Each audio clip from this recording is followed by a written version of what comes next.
Right. Good morning, YouTube. We are live on Friday. Let's turn it up. What's we got going on this week? We've survived another week. Hope everybody had a good one. Stay out of trouble so far. We have got a lot of rain on the East Coast, it appears. A lot of water falling from the sky. Give us a minute, everybody, to roll in here. Get my chat pulled up. I'm still not organized yet. It's all good.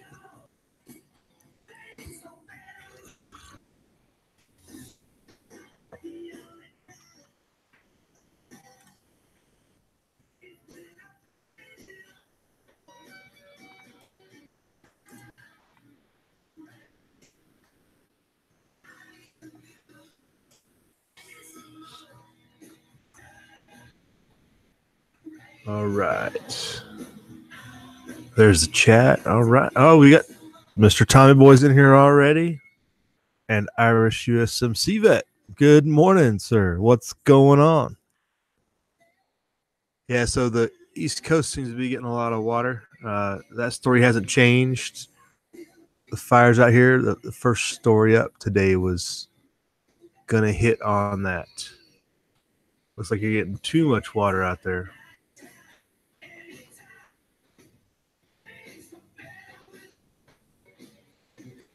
But as usual, it's dry out here in the West. We got starting off here. That didn't load right. Virginia Dam, like we're hearing this story all spring. And one today, a dam near Lynchburg,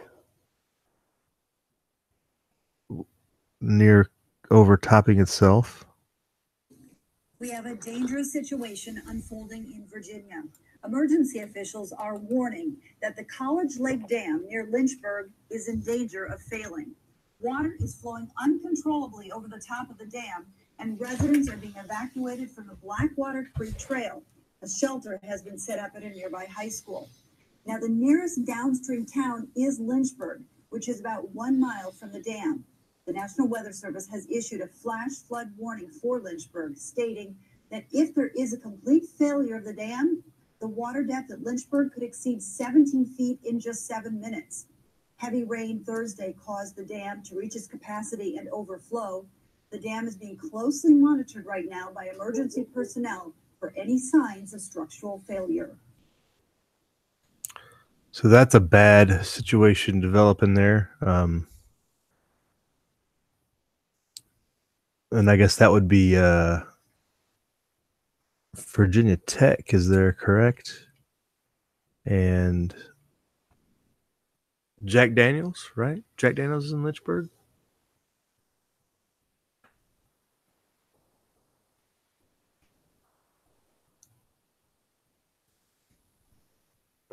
More than 100 residences are already evacuated. So the water has already overtopped it. So it's already putting out more than normal as far as the water flow.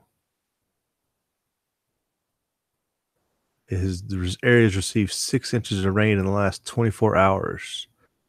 Who's in this? Let's see. Tommy Boy, you're way south of that. That's not really close to you necessarily. I don't think anybody else is in here up in that Virginia mountain area. M. Long is on the other side of it. He probably got a pretty good. He was talking about yesterday. They got quite a bit of rain. So this is probably what rolled by his house. More than 12 inches of rain have fallen in the city since June 1st. Yeah, like we've been saying, it's been raining a lot out in the east. They've gotten more since June 1st than we get in a year.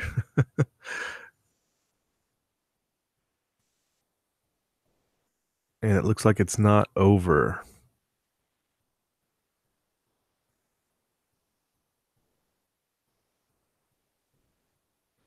built in the 1930s. The Georgia Lake Dam is listed as a high hazard dam in need of repair. So if you're anywhere downstream of that or know somebody, that would be a bad. Your bug out plan enacted. We continue to find examples of, hey, you need to. When do you enact your bug out plan and what for? We continue to find examples of that. It seems like on the daily.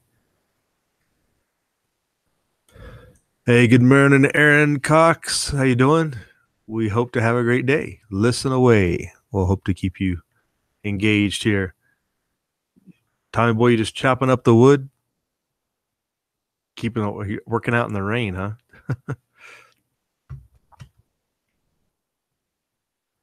Hey, Sparks, what's up? How you been doing? We all gonna die? Yeah, maybe not you. I don't know about that.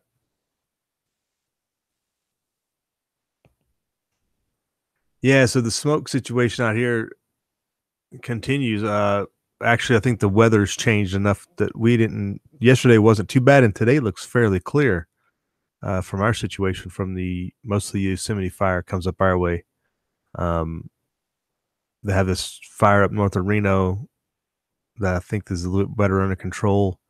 And then, of course, there's the one up the Carr fire, which I didn't see any news stories on. I didn't have time to track any more down, but it was still going off pretty bad. Last I saw yesterday. I don't think it's under control by any stretch. We're just not getting any smoke from it.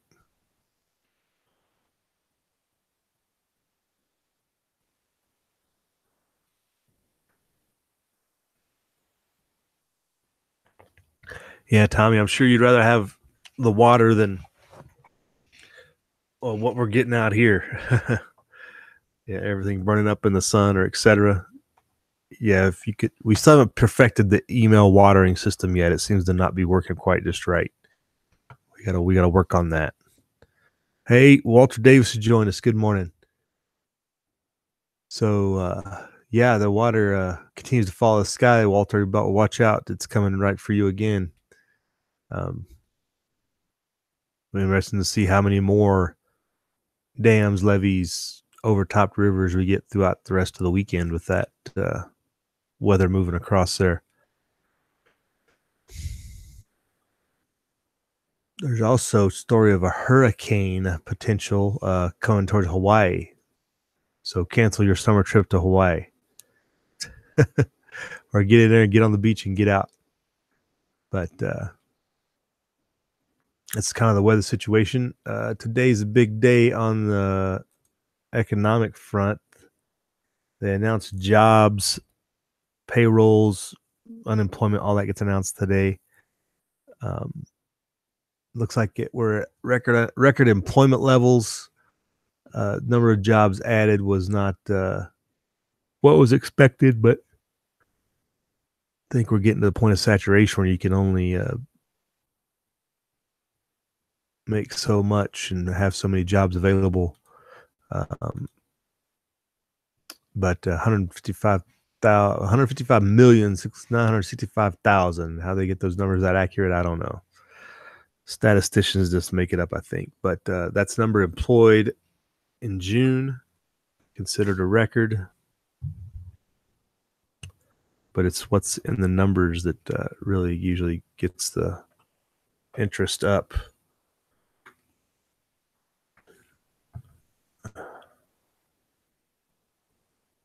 So unemployment edged down to 3.9% as the number of employed people reached new heights, and the number of unemployed persons declined by 284,000 to 6,280,000 in July.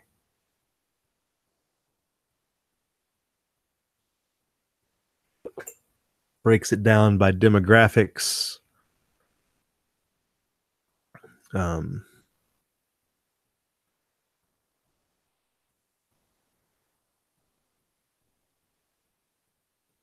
Labor force participation rate at 62.9%, which is unchanged.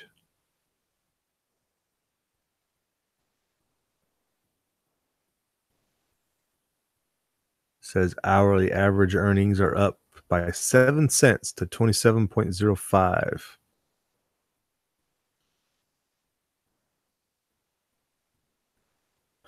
That was in July.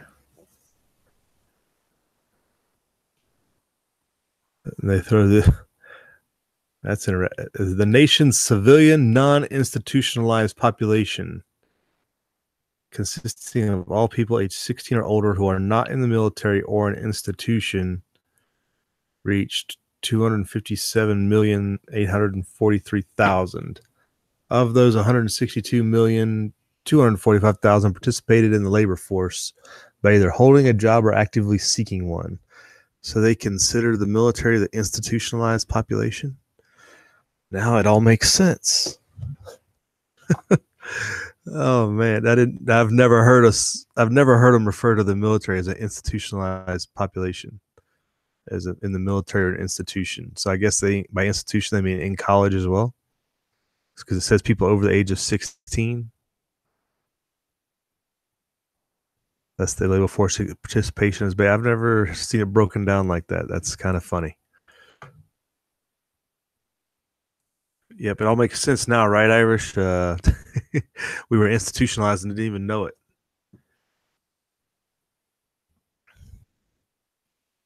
So it's got some outlook. Their forecast is projected down, expected to decline to 61% later. And so from 62.8% in 2018 to 61% in 2028. 10 years only. That seems like a far off forecast. And then they're expecting a drop to 59.5% in 2048.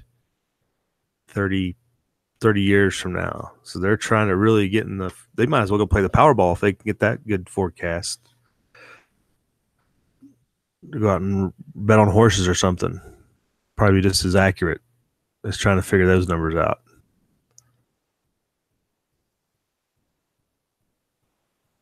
The aging of the population is the most important factor driving down the overall participation rate. The baby boomers are getting out of business, I guess would be their supposition, which would make sense.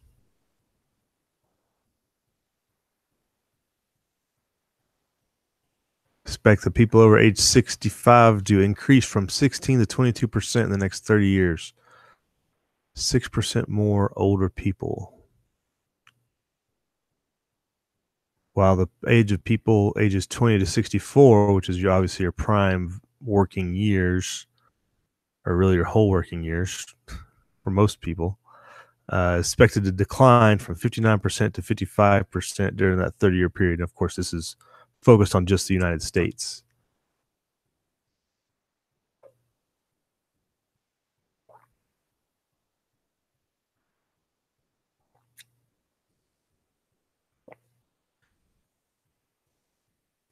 Lots of other stats they put in here, and they close out with Bureau of Labor Statistics noted that the change in total non-farm payroll employment for May was revised up by, what are we looking at, 22,000 jobs.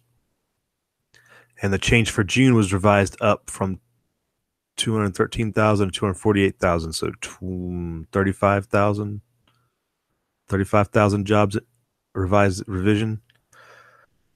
With those revisions, employment gains in May and June combined were 59,000 more than previously reported. Interesting. Revisions up. They haven't done that traditionally in the past, and they waited an extra month for this revision up. I'd say that's overall good news. You can't go wrong with people working, hopefully good jobs. I mean, if everybody is getting paid $20 an hour, what did they say the average salary was? 27.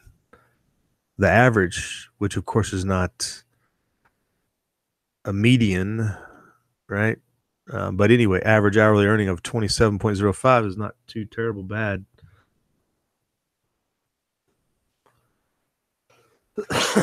So what we got going on here in the chat? Where did I leave off? Tommy Boy stocking up on candles, lanterns, and batteries, waiting for the grid down scenario. Is that all the grid's going to wash away on you, Tommy Boy, is what you're thinking? Walter Davis stocking up on bacon and Slim Jims. You're going to die. It's going to be of a heart attack. Hey, I can help you out with some of that bacon there, Walter. I need to stock up, do my own stocking up on that. It's still on the hoof, but once we get it off the hoof, we'll be set, right?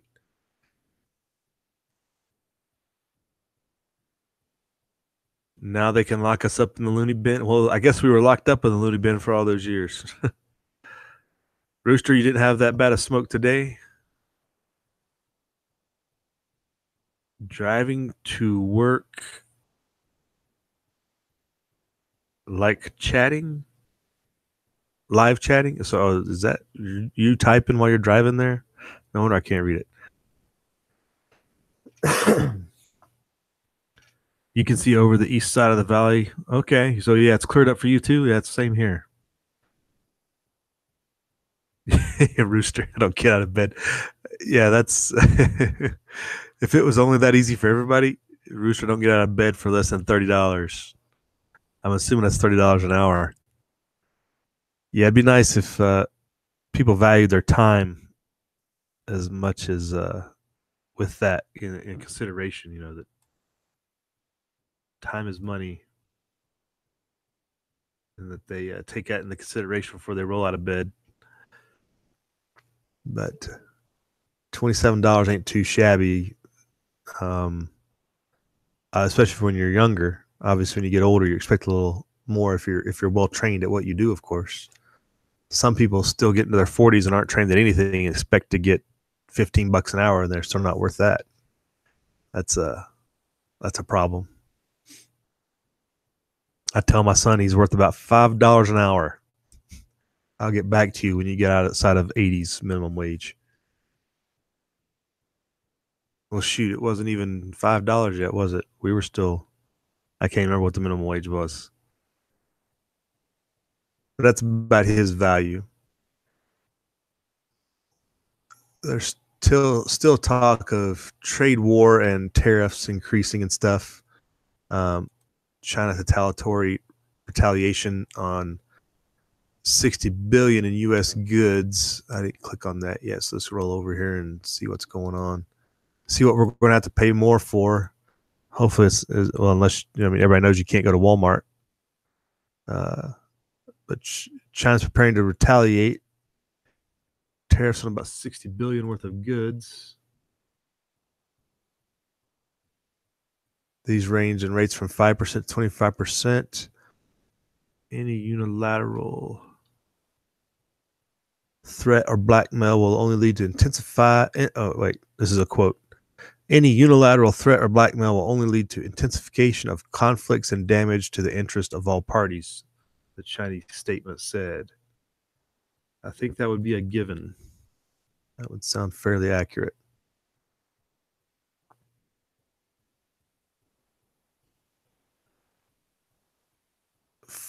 There are 4 lists of goods, one for each of the rates proposed. Many of the goods are agriculture related, with others on various metals and chemicals.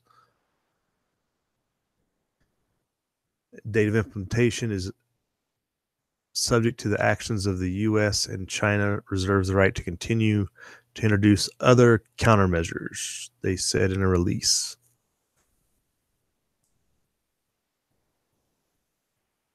We're still considering tariffs on $200 billion worth of Chinese goods of up to 25%, up from the 10% rate that is currently mulling over. So what has been tariffed? These are all considerations and may haves and has the right to and will plan to, and but what has actually been tariffed? Seems like they keep on talking about future dates, but like it even says here, is considering a 25% tariff up from the 10% rate the administration is currently mulling. So they're still considering the 10% rate on that $200 billion worth of goods, but they haven't even done that yet. This may be all just talk and no action. tariffs are really going to hurt when and if they hit and how they hit. It's not going to be fun for anybody.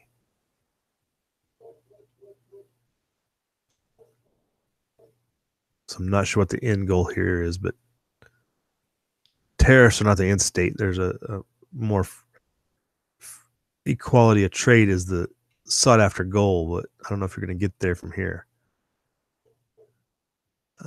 So this is the statement on Google translation. Oh my goodness, how accurate could that be out of Chinese? But that's in there. I don't even want to read that because who knows how inaccurate that could be. But that continues on in that fight.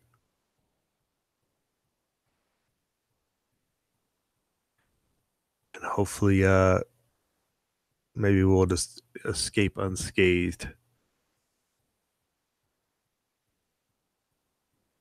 Oh, what's a lot of redacted message, Rooster? Missed it all. Hey, good morning, Smoking Locust. How you doing? Thanks for joining us. Irish, shoot some feet. You're getting a raft, or you telling Tommy Boy to get a raft? Right? As soon as the briefing's done, you're hopping back in bed for a short nap. Oh, that's the life right there. We see now. It'd be nice to be able to achieve that status somewhere around 30 years. 30 years old. That'd be a good status to achieve. Most of us have to wait till we're 60, 70 years old before we get to that point, and we have no other choice. It's not like you have no other way around it. You gotta get the nap in twice a day.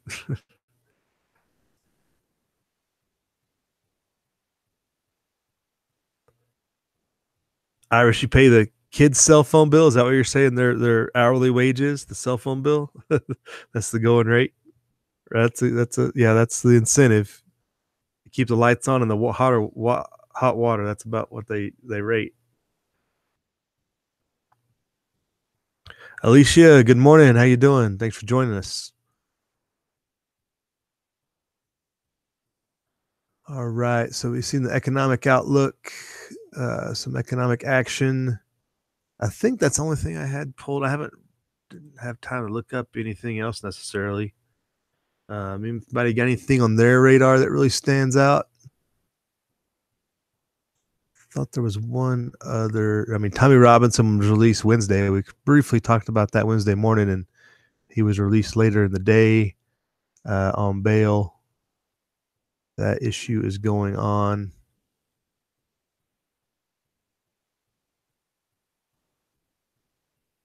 It'd be interesting to see if they have any rallies around that, because that you'd think that would continue to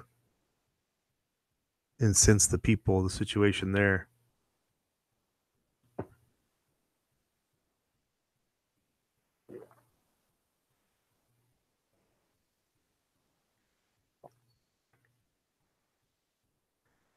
I haven't seen anything on the South African tribal secession issue. The communists are continuing to push their hand grab. So everybody's just kind of waiting in the wings to see. The big thing they want to do is they want to make it legal by amending the Constitution. They're still looking at pushing forward with the resolution out of their Congress, but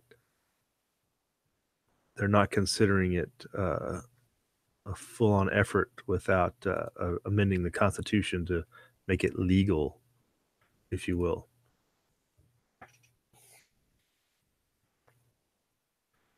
I haven't seen the guy I follow on Twitter. My timeline gets so full. The guy that posts all the attacks in South Africa, I haven't really seen him post his posts, but I could have missed something very easily with the time difference and everything else.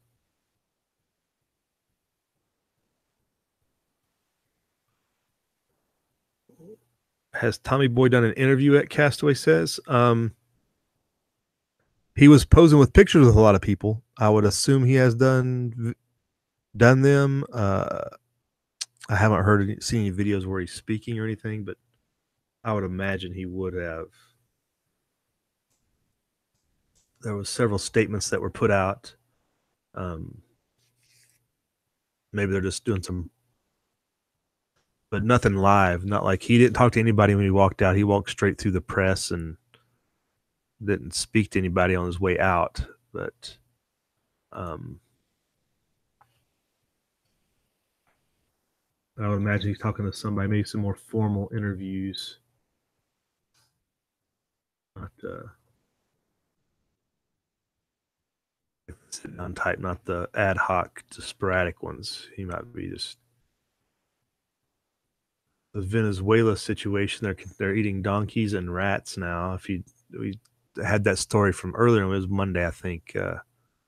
The burrow populations are being wiped out as the people pretty much find anything they can to eat.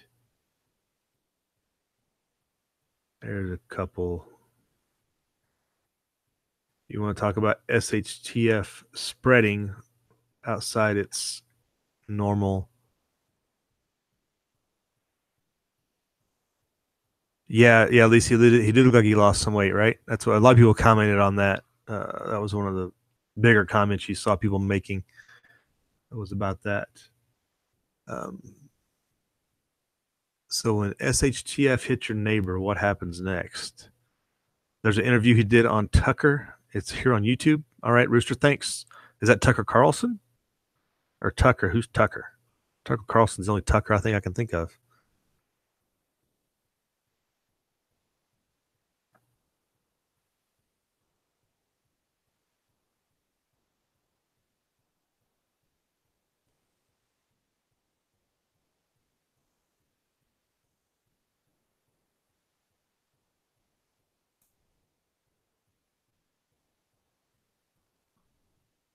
Maybe Rooster give me a better idea who Tucker is.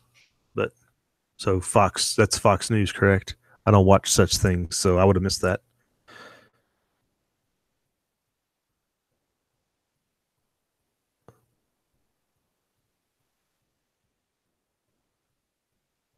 All right, so in Venezuela, as they collapse, they're dragging everybody else down with them, it looks like. Border towns threatened by violent gangs as Venezuela crisis deepens. So Guyana is having problems because of their neighbor. And as usual, they start with the anecdotal human interest piece before they get into the beat of the story. June of last year, Gavindra Sewik set out from his home near the village of Whitewater in northwestern Guyana and made the short trip by boat to Venezuela, one of hundreds of Guyanese who have found work at the region's alluvial gold mines in recent years. 4 months later, he was dead, murdered, says his father, by sindicatos, the violent gangs that now rule Venezuela's eastern border. They shot him 200 times and threw him in a shallow grave. Talk about a waste of ammo. I mean, 200 times. What's your point? Like, after you shoot somebody 5 times, you think the point would be made. You're wasting bullets after 2, really, unless you missed critical areas. I wonder what that was all about.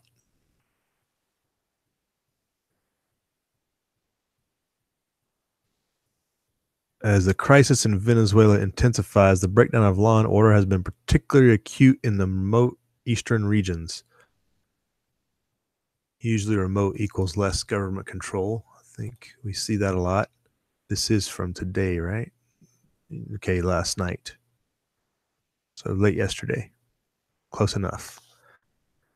And this is out of The Guardian, so the British paper.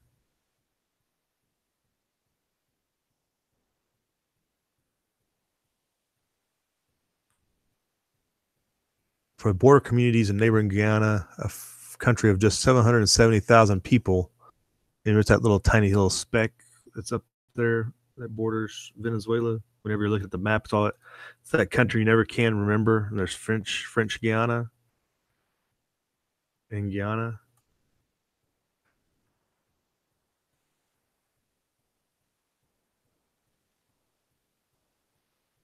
The growing threat of cross-border criminal activity has exacerbated a century-old territorial dispute. Venezuela has claimed ownership of the region since the mid-19th century and has repeatedly warned off potential foreign investors in the region. costing Guyana billions of dollars of potential oil, mining, and hydroelectric projects since its independence in 1966. Oh, who knew? Didn't know there was such an issue. It's in America, we think our borders are so set and it's so cut and clear. When you go around the world, there's so many different border disputes. I mean, you had the Iraq-Kuwait thing where people, especially the older generation, consider areas to belong to certain countries. And you got like Pakistan, Afghanistan, there's border areas there that are tribal. The tribal conflict there is just everywhere in the world. Like these borders are so undefined or not respected, I guess you'd say. And it happens in lots of places, even in what we consider developed countries, but we don't see those problems here necessarily, except for just not now enforcing our border. But that's what happens when you're not able to enforce your border. You can't even potentially take advantage of your mineral rights, etc. So in March, Guyana filed a claim with the International Court of Justice that hopes will enshrine the country's current borders. Well, with Venezuela in the state they're in, you would think that they would be able to do so, because Venezuela can't even feed its people or get its oil out of the country to profit from it.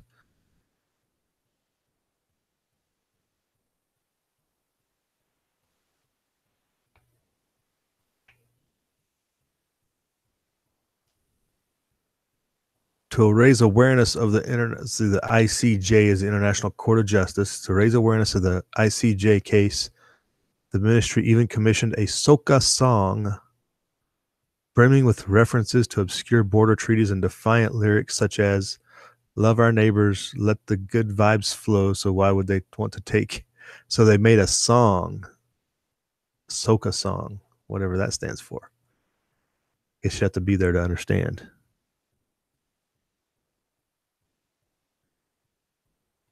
So Whitewater, this small community where this earlier gentleman was from, the atmosphere is more anxious than defiant. A new patrol base for the Guyan's Defense Force was set up in February, and on a recent afternoon, a handful of young recruits cleaned their weapons in the shade of the small wooden building.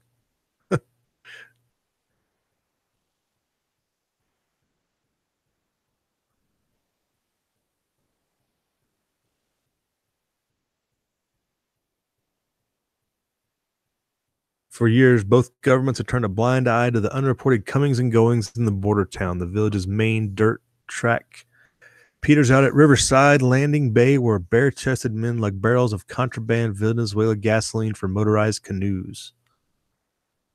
So it's that just lawless border region that pretty much anything goes all these years, and now Guyana is trying to put its foot down and take advantage of Venezuela's collapsing. So they could probably push the border a couple hundred yards to the west if they wanted at the current point.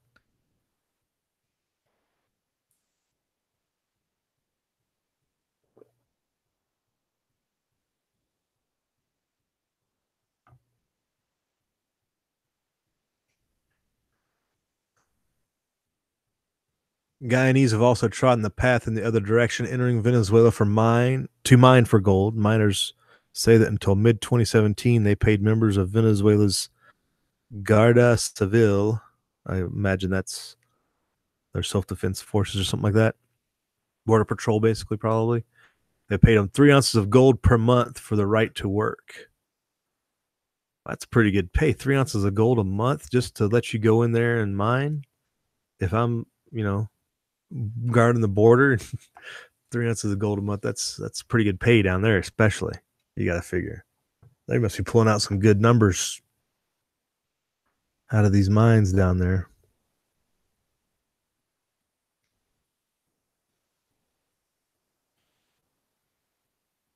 Last year, the Guyanese social media buzzed with a series of videos depicting the beheadings of Brazilian and Guyanese miners. A former Guyan's Defense Force soldier who runs a flight service in the region stated, "This is the worst brutality he's seen in his life. It's worse than ISIS." This criminality is spreading a huge sense of fear to businesses along the border. So the gangs that are taking over from where the self-defense National Guard and stuff can't guard are really cracking down. It sounds like they want more than their 3 ounces of gold. What we got going on in the side chat here? Everybody still with us? Yeah, Walter, I doubt if he kept getting up.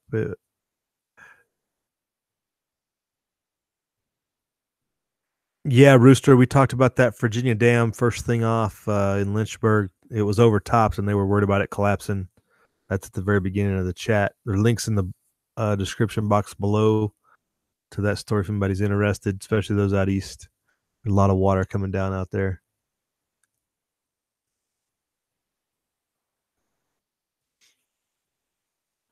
The Venezuelan government has become essentially a joint venture between extreme leftists and very corrupt bureaucrats. That's how leftism works. Isn't that the definition of leftism? Corrupt bureaucrats?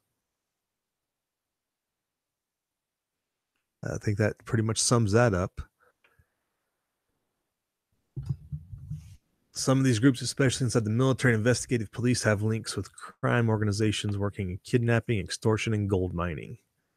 Perfect combination, right? You want your government to run all the resources, got to have connections.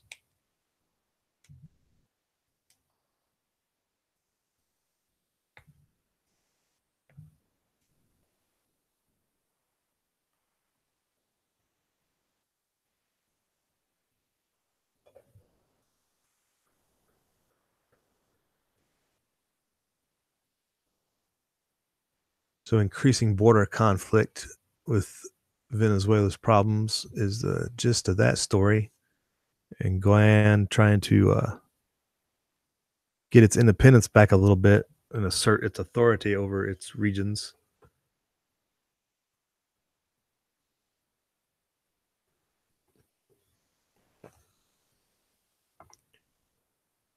So that's interesting. That's out there.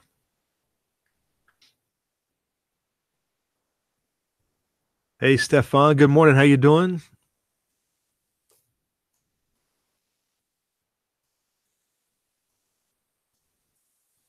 You have golden people from Africa and Europe every day coming by the thousands to the EU for social money. Oh, no doubt. Yeah, we have the same problem. Your people might be a little less cultured. A lot of people that come here for those reasons are somewhat cultured, though, in the similar ways, at least for the most part. Africans to Europe usually doesn't work out too well.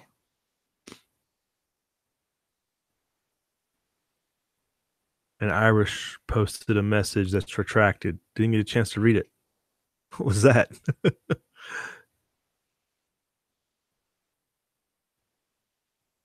I didn't have anything on the South Africa situation. And that's going to kind of wrap it up for today, folks. Unless somebody else has got anything else they want to throw out there real quick. We did talk about the dam in Virginia. They got a lot of that flooding and rain they got going on.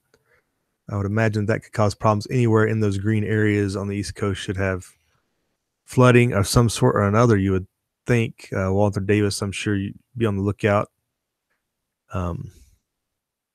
But lots of water coming out of the sky for you folks. Pay attention. Don't drive through standing water. Isn't that the standing order? There's a brief tagline from the Cato Institute from an article a couple weeks ago that starts with Venezuela, the biggest humanitarian crisis that you haven't heard of. And that's interesting that you don't. When there was a chat, who was talking? Somebody had a chat yesterday or the day before. They were talking about how nobody was talking about Venezuela. And I'm like, I've been talking about Venezuela for months. But it's really, unless you look for it, you're not going to find it. It gets like one tagline in Drudge a week. Unless you're really looking for Venezuela, apparently it's not on the TV because, I mean, I don't watch the TV, so I couldn't tell you. But apparently that's what people are saying is that it is not being reported what is going on in Venezuela, and it is getting worse and worse. I think it may have been in Nina's chat the other day. Southern Arc Homestead was doing a chat, and they were talking about how that was not being reported in the news. Same with South Africa. A lot of that situation is being downplayed as well. Especially the collapse side of it, not even necessarily the, killing farmers part of it, but just the societal collapse, no water, no running out of food and water in certain areas, the tribalism that's going on. South Africa's tenuous at best. But yeah, you can't find, here's a Tommy Robinson article. Maybe they refreshed here. Might have something to roll with anyway. So he did go on Fox News, compares jail to Guantanamo Bay, claiming inmates threw excrement at him. Oh, I'm sure. That's funny. That's a Middle Eastern classic go-to is, okay, here we got Tommy's interview. We'll listen to this if I can get it. Let's rewind. If I can get this going, we'll hear what he had to say here.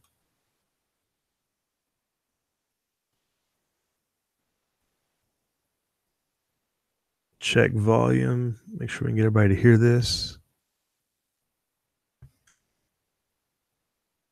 That's classic Gitmo Muslim terrorist actions is throw their excrement at you with their left hand, of course.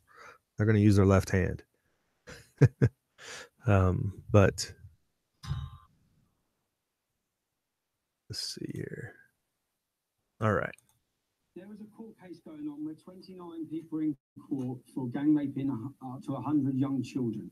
Now, I stood outside the court and I spoke, and all I'd done was read a BBC News article that is still online now for millions of people to see. Now, and I was taken, and everyone would have watched the video. They said for a breach of the peace, they transported me to a police custody, and then my solicitor contacted the police custody. Then they emailed my solicitor. My solicitor has this email saying I was being released. Then they took me in a van back to the court through the back door. They put me up before a judge. And media reports have said that I pled guilty. At no point was I even asked whether I was guilty or not guilty.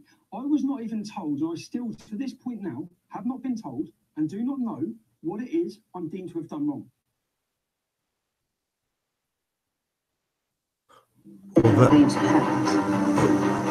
Well, that was a short hot take. That didn't show much. I'm gonna have to look at that on YouTube now. That was just a brief statement there. Let me see here. Walter getting his car back on the road. Turn around, don't drown unless you drive a Jeep. Irish, that's pretty fun. There was a video from last year's floods, Irish. Or maybe it was from earlier in the spring, where a guy was trying to go through deep water and he got washed downstream and over the side of the road and down. It was in his Jeep. That was pretty funny. You got to give him an A for effort. I just said if he'd had a snorkel, he probably would have been fine. That was what his big mistake was. He tried to go through without a snorkel. But that was pretty funny.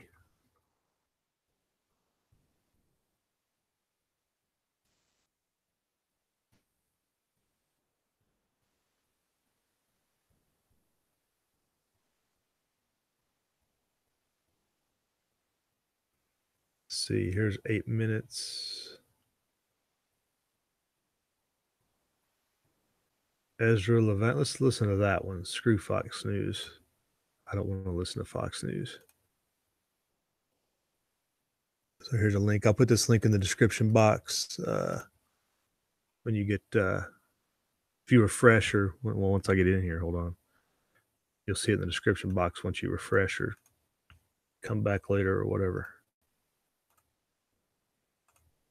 All right. Got that in there. Let's see how this sounds.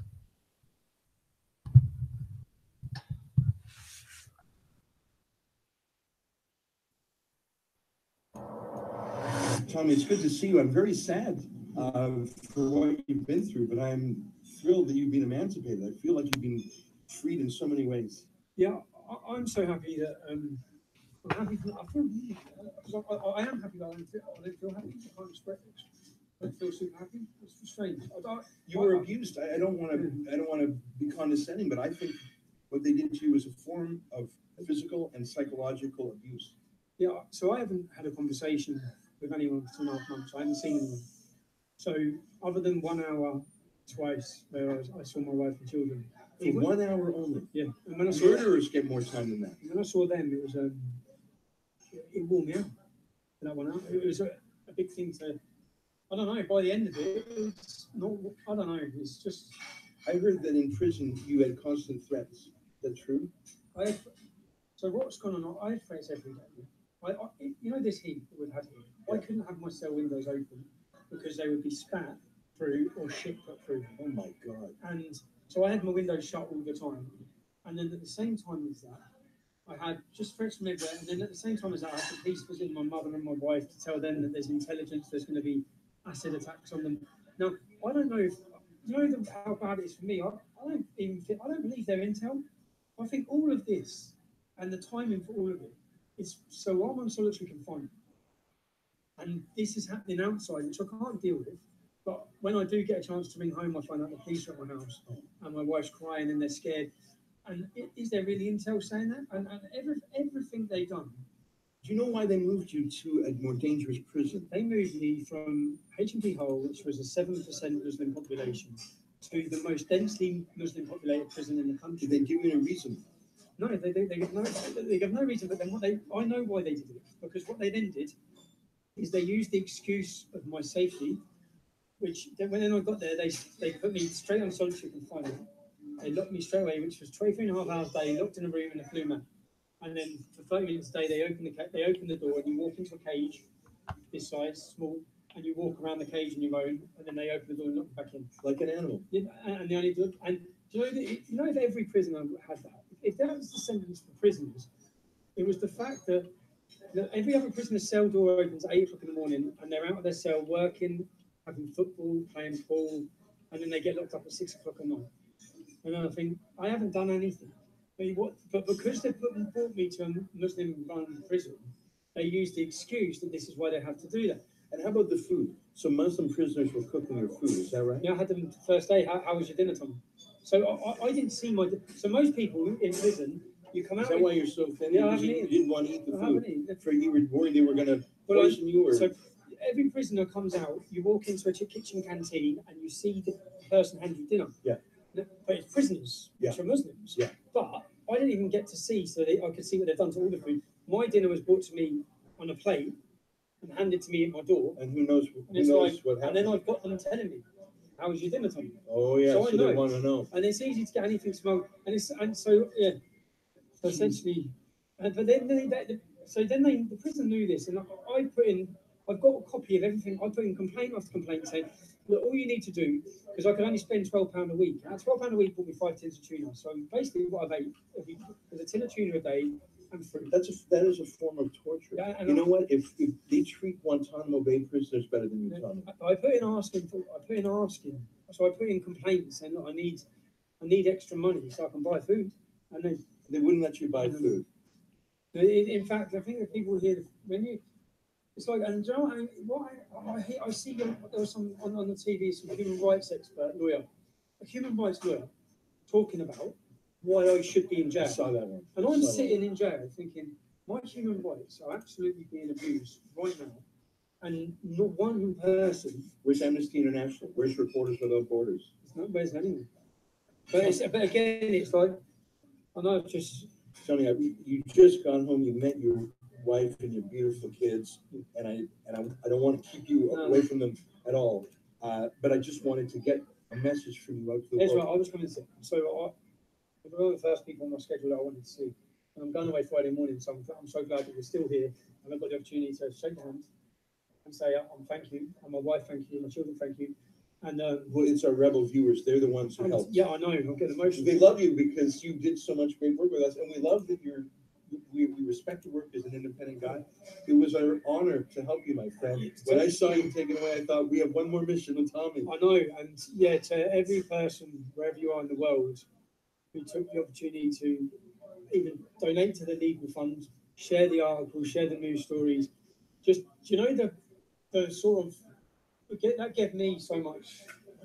Tell me about the emails, because we spread the word a little bit about emails. I know, emails from you've done it with James Dellenpole most recently. Because how many letters did you get in your 2 months inside?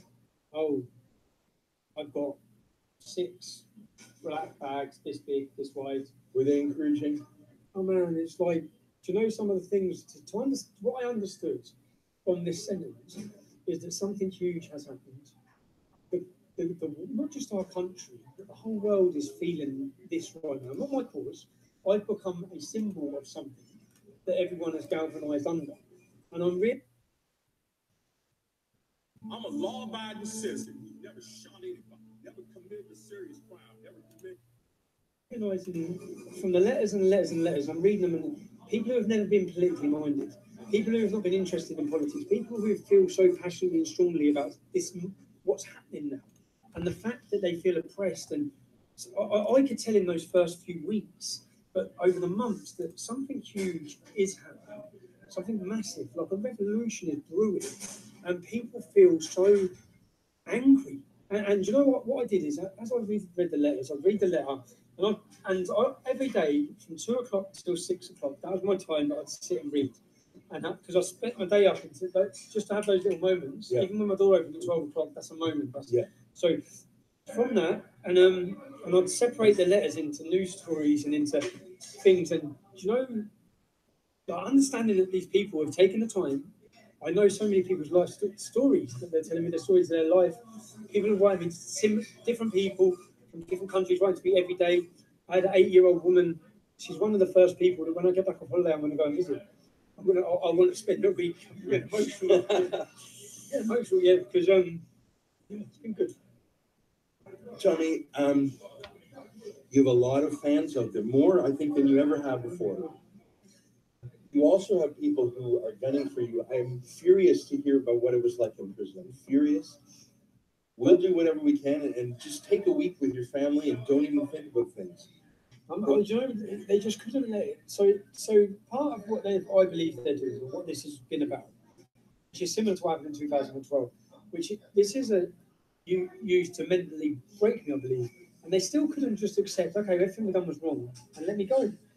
What they've done is, they're going to do it again. Yeah. They're going to take me back to court again. They're going to try and do all of this again.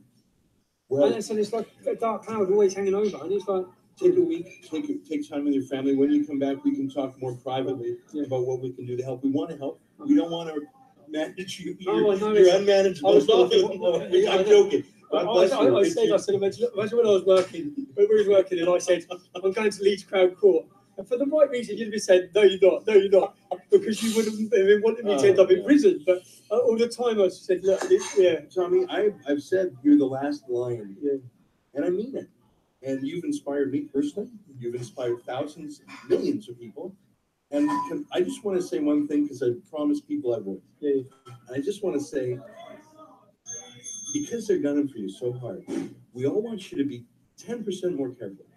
And because 90% Tommy is still better than anyone else, right? And if a 90% Tommy, like just not flooring it, if that keeps you out of jail or out of being stabbed, God forbid, I've just had people wanted me to tell you that. Do you know what I felt?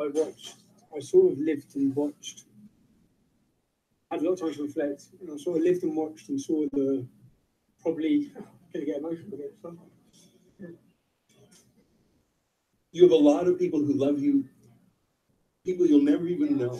I spent time to watch to see the effect it's had on my family again. That's the unforgettable thing.